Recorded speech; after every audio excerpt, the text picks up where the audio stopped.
अस्सलामुअलैकुम, welcome back to another video. तो क्या हाल चाल है मेरे सब बहन भाइयों का। उम्मीद करता हूँ आप सब ठीक होंगे और खैर खैरियत से होंगे। आज की इस वीडियो के अंदर हम बात करेंगे लोवेंज़ो डी कैप्सूल्स के बेनिफिट्स, इसके यूजेज, उसके साइड इफ़ेक्ट्स के बारे में। इन कैप्सूल्स के क्या फ़ायदे हैं, क्या तरीका इस्तेमाल है और क्या इनके नुकसानात हैं, मैं आपको 2 मिनट की वीडियो के अंदर मुकम्मल डिटेल प्रोवाइड कर दूंगा। चलिए वीडियो स्टार्ट करते हैं बगैर आपका टाइम ज़ाया करते हुए।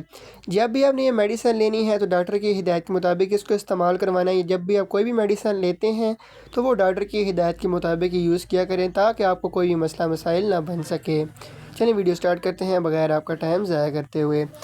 लोवेंज़ो डी जो कैप्सूल्स है इसके अंदर जो साल्ट यूज़ किया गया है वो डिक्लोफेनिक सोडियम प्लस ओमेप्राजोल है।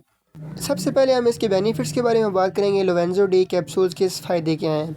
इसका जो सबसे बड़ा फ़ायदा इसके अंदर डिक्लोफेनिक है, उसका इस्तेमाल करवाया जाता है जिस्म के दर्दों के लिए, पेन रिलीफ के लिए इसका इस्तेमाल करवाया जाता है। अगर आपके घुटनों के अंदर दर्द है, लो बैक पेन है, अक्सर लोगों को कमर के अंदर दर्द होती है, स्पेशली जोड़ों के दर्द के लिए इसका इस्तेमाल बहुत ही मुफीद है। इसके साथ जो सबसे बड़ा इसका फ़ायदा है, अक्सर आप डिक्लोफेनिक या कोई भी मेडिसिन आप इस्तेमाल करते हैं दर्दों के लिए, जोड़ों के दर्द के लिए, जॉइंट पेन के लिए, कमर के दर्द के लिए, तो आपका उसकी वजह से मैदा ख़राब हो जाता है।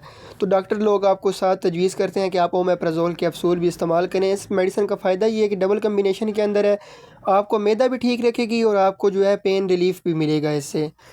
इसके अंदर 20 mg ओमेप्राज़ोल है जो आपके मैदे को सेफ रखता है और 75 mg डिक्लोफेनिक सोडियम है जो आपको दर्दों में रिलीफ देता है। दर्द आपके जो है जिस्म के जोड़ों के दर्द के लिए आप इसको इस्तेमाल करवा सकते हैं, घुटनों के दर्द के लिए, उसके बाद कमर के दर्द के लिए आप इसको इस्तेमाल करवा सकते हैं। आपने जब आप जहाँ तक इसके तरीके इस्तेमाल की बात की जाए, एक आपने कैप्सूल डेली लेना होता है ये वाला।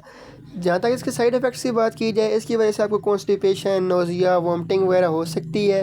इसलिए अब जब भी ये मेडिसिन लें तो अपने डॉक्टर की हिदायत के मुताबिक ही इसको इस्तेमाल करें। ये थी आज की वीडियो। अभी तक अगर आपको कोई भी मेरी बात समझ नहीं है या आपको कोई कन्फ्यूजन हो रही है तो आप कमेंट करके पूछ भी सकते हैं।